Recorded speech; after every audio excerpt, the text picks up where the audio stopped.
Estaré hablando de un personaje que Jesucristo halagó en un momento determinado. Por eso este mensaje le he puesto por título: no permita que tu fe mengue. No permita que tu fe mengue. Y ese personaje que hoy me voy a referir se llamó Juan el Bautista. Juan el Bautista fue una persona que vino a enderezar el camino al Señor, a hablar de que venía un Salvador. Pero este Juan el Bautista, Jesús, cuando estaba en la tierra, le decía a los discípulos: Juan el Bautista no es una veleta, ni una caña sacudida por el viento. Y de lo que han nacido de mujeres, dijo Jesús, no ha nacido uno mayor que Juan el Bautista. De lo que han nacido de mujer, no ha nacido uno mayor que Juan el Bautista. Y podríamos decir: Jesús, te equivocaste. Nació Abraham, no ha nacido uno mayor que Juan el Bautista. Pero nació Elías, no ha nacido uno mayor que Juan el Bautista.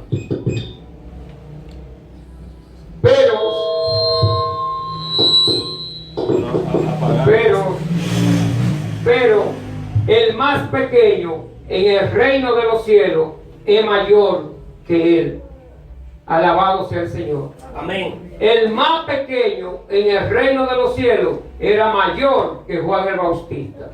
¿Y por qué Jesús se expresó de este personaje de esta forma? Porque Juan el Bautista no vino a confabularse con el mundo. Juan el Bautista vivía apartado. Juan el Bautista no le interesaba nada de esta tierra, sino vino a cumplir su ministerio. Juan el Bautista tenía un ministerio y por lo consecuente tenía discípulos. Y Juan el Bautista bautizaba para arrepentimiento. Para arrepentimiento era el bautismo de Juan el Bautista. Pero en una ocasión, estando Juan el Bautista bautizando en el río Jordán, se apareció un personaje llamado Jesucristo, Dios hecho carne, en calidad de humano. Y Juan el Bautista, cuando ve a esta persona que viene hacia él, le dice a un grupo que estaban ahí esperando que se iban a bautizar y a su discípulo: he aquí el Cordero de Dios que quita el pecado del mundo. Lo que estoy expresando en este hermoso momento está en Juan 3, que empieza en el versículo 22. Y Juan el Bautista le dijo a esas multitudes: he aquí el Cordero de Dios que quita los pecados del mundo. Yo diría que aquellas personas que estaban en aquel momento se quedarían atónitos. No entendían lo que Juan el Bautista estaba profetizando en ese momento.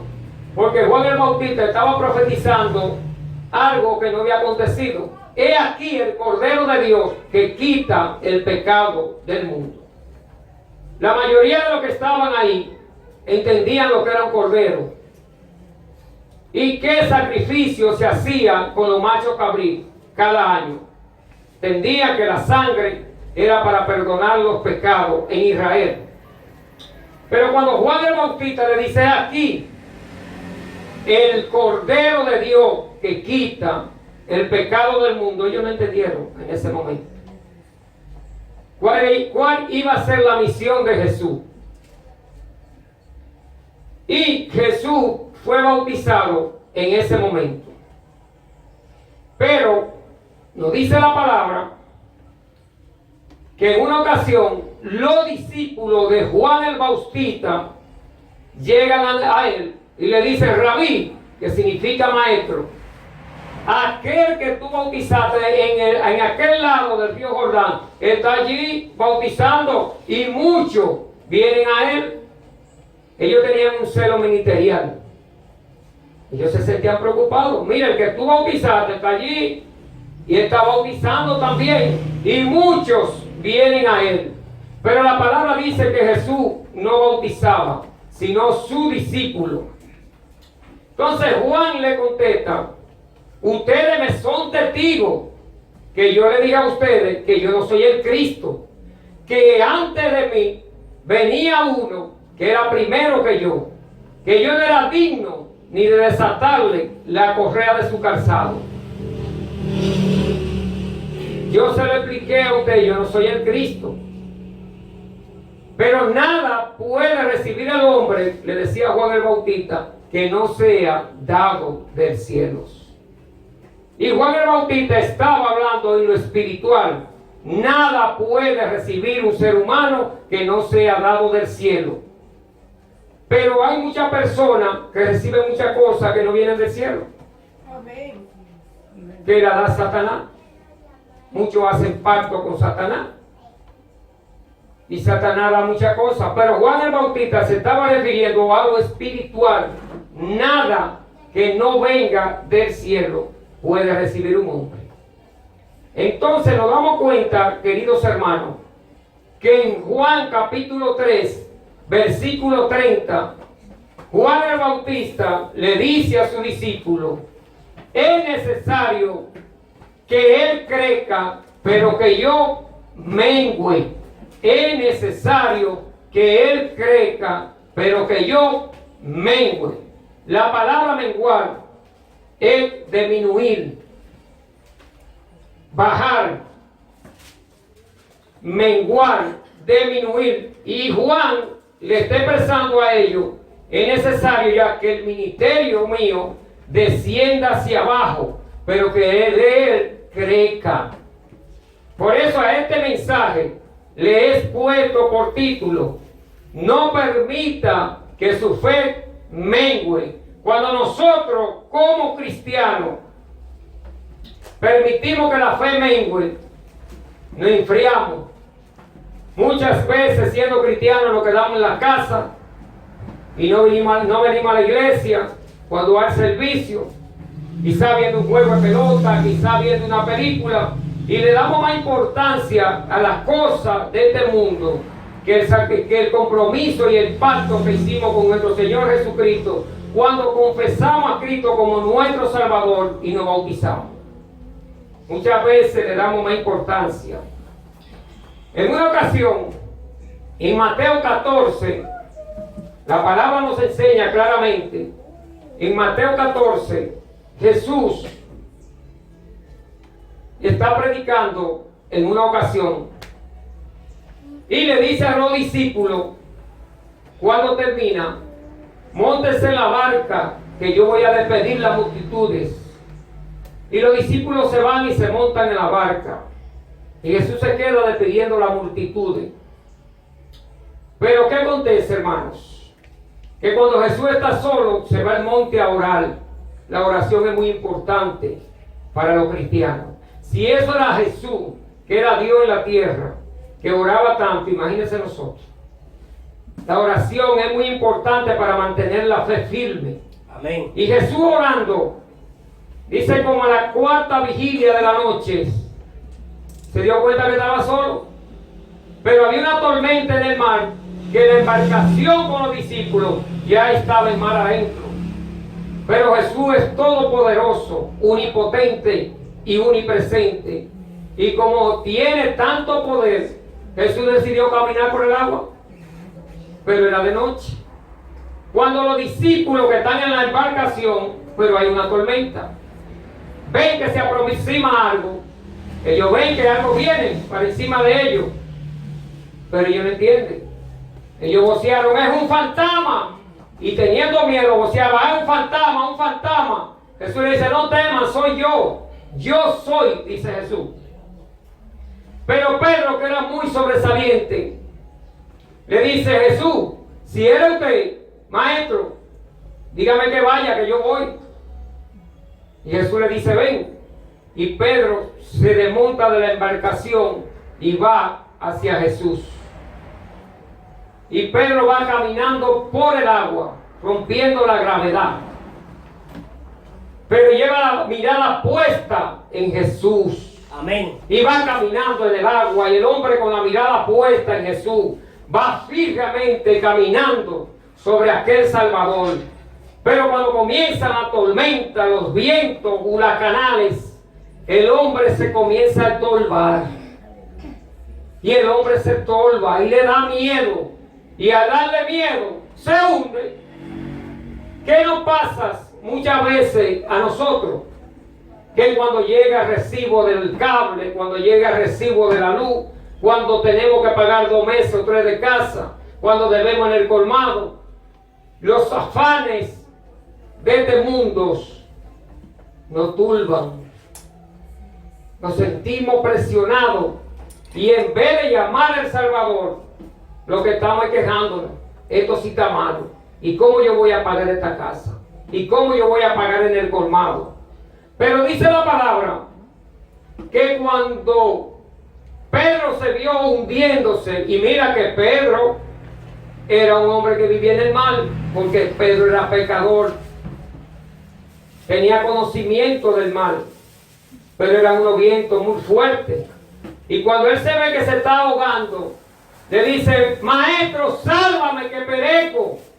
Por eso muchas veces nosotros tenemos que poner nuestra confianza en ese Rey, en ese Salvador como es Jesucristo, y mantener la fe firme. En Habacuc, el libro de Habacuc, en el Viejo Testamento, capítulo 2, versículo 4. Libro de Habacuc, capítulo 2, en el verso 4, la palabra dice claramente, he aquí aquel cuya alma no es resta, se enorgullece, mas el justo por la fe vivirá. El justo por la fe vivirá. En San Lucas capítulo 16, en el verso 5, los discípulos le dicen a Jesús, maestro, aumentanos la fe. Ellos se sentían débiles. Ellos se sentían débiles, pero por lo menos ellos eran humildes. Pedían ayuda. Hay gente que son orgullosas. Y aunque se estén ahogando, aunque se estén cayendo, no piden ayuda. Ni oren por mí. Ni llévenme en oraciones. Ni se tiran de rodillas en su casa a clamarle a Dios. Sácame de esta situación. Pero ellos dijeron a Jesús, auméntame la fe. En San Lucas capítulo 17, verso 5. Pero en el verso 6, Jesucristo les responde, si tuvieran fe como un granito de mostaza, ustedes le dirían a esa montaña, trasplántate en el mar, y ella lo haría. Jesús utilizó una de las semillas más pequeñas que tiene la agricultura, un granito de mostaza. Y así nos damos cuenta de lo importante que es mantener la fe viva. En Hebreo 10, capítulo, versículo 38. Hebreo capítulo 10, verso 38 al 39. La palabra dice, el justo por la fe vivirá, y si retrocediera, no agradaría a mi alma, dice el Señor. El justo por la fe vivirá, y si retrocediera, entonces no agradaría a mi alma, dice el Señor.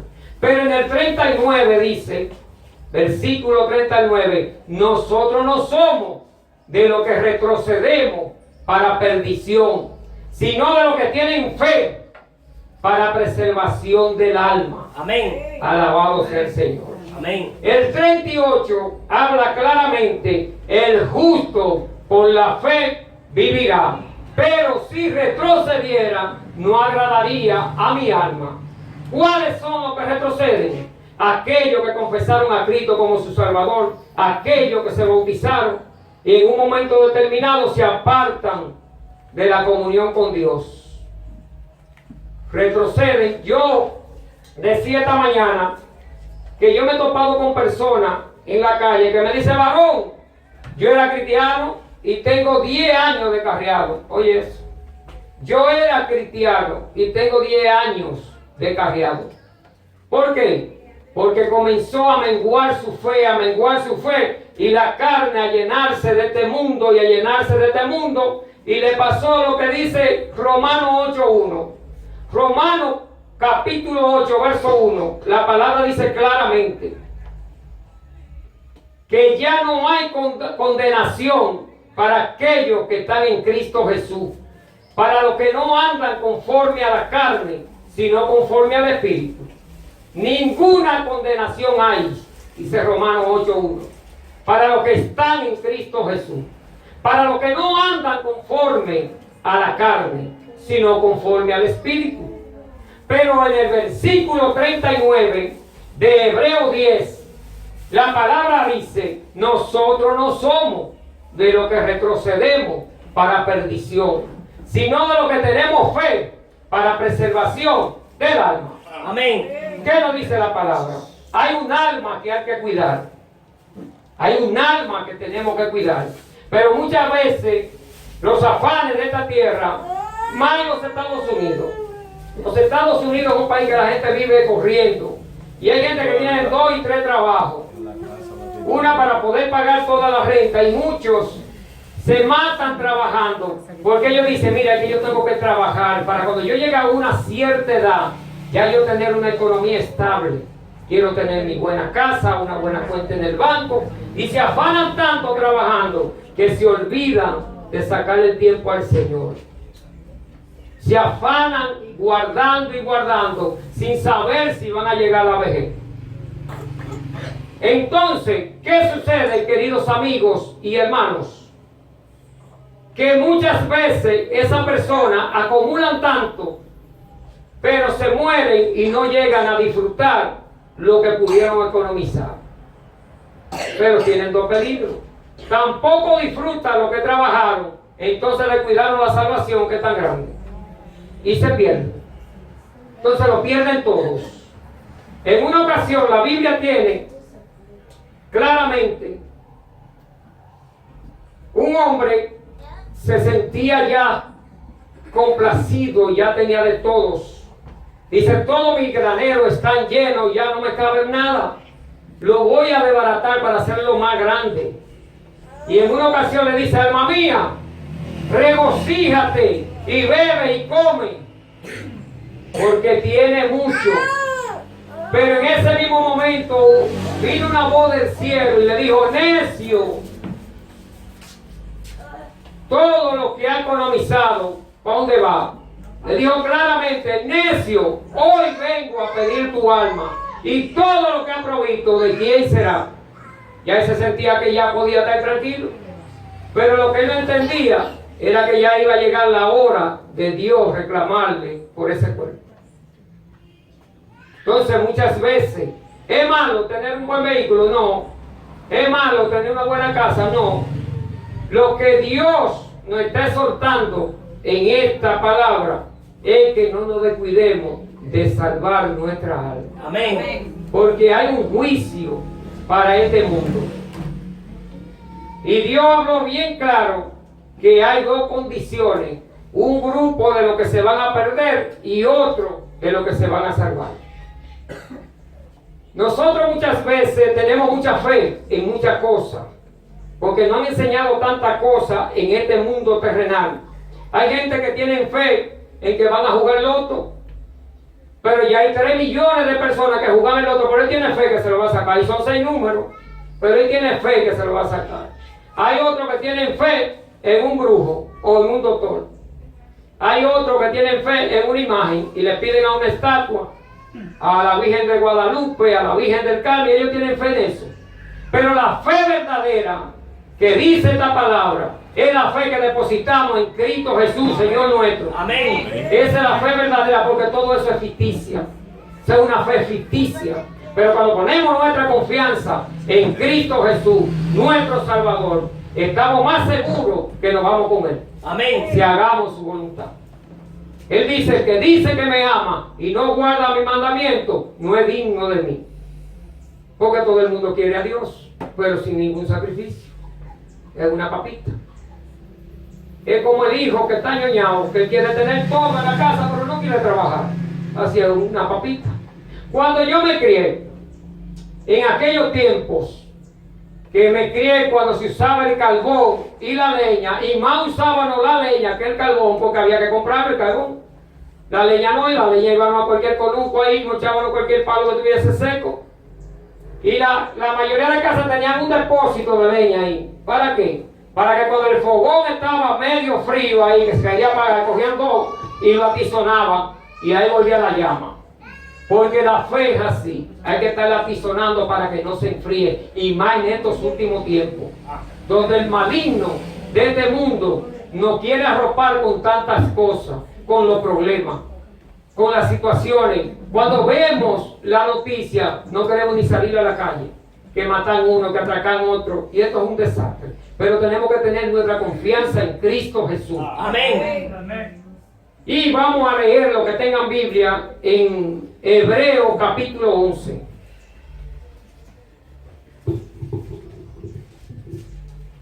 Libro de los Hebreos capítulo 11. En el verso 1. Capítulo 11, verso 1. La palabra la leemos en el nombre de Jesús. Amén. Estaremos leyendo en Hebreos capítulo 11, verso 1. Con su título, la fe. Es pues la fe, la certeza de lo que se espera, la convicción de lo que no se ve. Porque por ella alcanzaron buen testimonio los antiguos. Por la fe entendemos haber sido constituido el universo por la palabra de Dios, de modo que lo que se ve fue hecho de lo que no se veía. Por fe entendemos que Jesucristo existe. Amén. Que yo no lo he visto, no, pero por fe sé que Él existe. Amén. Por fe yo no he visto un muerto levantarse de la tumba, pero la palabra me dice que los muertos van a ser resucitados. Una parte para condenación y otra para salvación. Pero ¿cuáles? Los que obedecen a Cristo estarán reinando con Él. Amén. Los otros estarán reinando en el lago de fuego y con Satanás y su demonio. Y seguimos leyendo.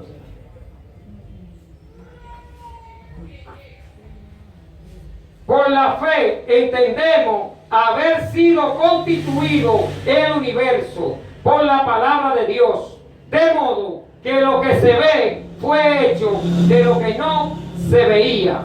Por la fe Abel ofreció a Dios más excelente sacrificio que Caín, por cual alcanzó testimonio de que era justo, dando Dios testimonio de sus ofrendas, y muerto aún habla por ella. Por la fe Enoc fue traspuesto para no ver muerte, y no fue hallado porque lo traspuso Dios. Y antes que fuese traspuesto, tuvo testimonio de haber agradado a Dios. Amén. Dice que Enoc caminó con Dios y Dios se lo llevó. No vio muerte, fue transformado, porque la carne ni la sangre pueden heredar el reino de los cielos. En ese momento hubo una transformación. Abel entendía, confundo siempre a Abel con Enoc. Enoc, su deseo era estar con Dios, su pensamiento era con Dios, su pisada era Dios, todo era Dios.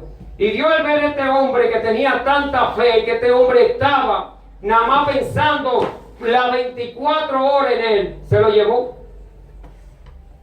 Porque era una fe que tenía demasiado maravillosa. Hay que pedirle a Dios que nos ayude a tener la fe que tenía Enoc. Amén.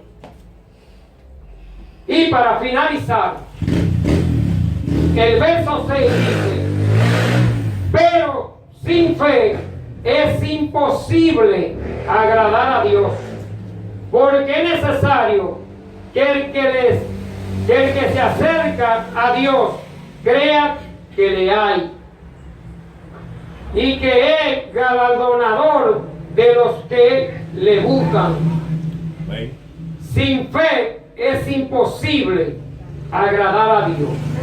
Y usted sabe que hay muchas clases de fe, como se le expliqué, pero solamente hay una fe verdadera, la fe que depositamos en Cristo Jesús. Amén. Muchas veces hay personas, yo decía esta mañana, que dicen: yo tengo deseo de comerme un helado, yo tengo deseo de ir a la iglesia, yo tengo deseo de comerme una pizza. Pero ya el cristiano, lavado con la sangre de Cristo, no puede tener un deseo para venir a la iglesia. Es una obligación. Amén. Porque Hebreos 10:25 dice claramente que no hagamos como algunos tienen por costumbre que no se congregan. Es un deber congregarse. Dios nos pide que nos congreguemos. Porque eso no es como un deseo. Yo tengo deseo de comerme un helado. No. Es una obligación para el cristiano, digo. Para aquel que lavó su sangre, que lavó su pecado en la sangre de Cristo Jesús. Amén. Así que en esta maravillosa tarde le doy gracias primeramente a Dios, a todos los hermanos y a esa visita tan preciosa que nos hizo presencia en esta tarde para escuchar palabra de Dios. Amén. Esperando que no sea la primera vez. Esta casa está abierta, este local de reunión está abierta, donde siempre estaremos hablando la palabra del Señor. Y le exhortamos a los amigos que analicen su vida, porque hay un día que Cristo va a venir a buscar su iglesia, y el que no esté preparado lamentablemente se va a quedar, tanto como los que ya estamos en el camino como los que no han entrado. Nosotros cada día tenemos que afirmarnos más. Amén. Y más que su llegada está a la puerta. Que el Señor le bendiga. Amén. Muchas gracias. Amén.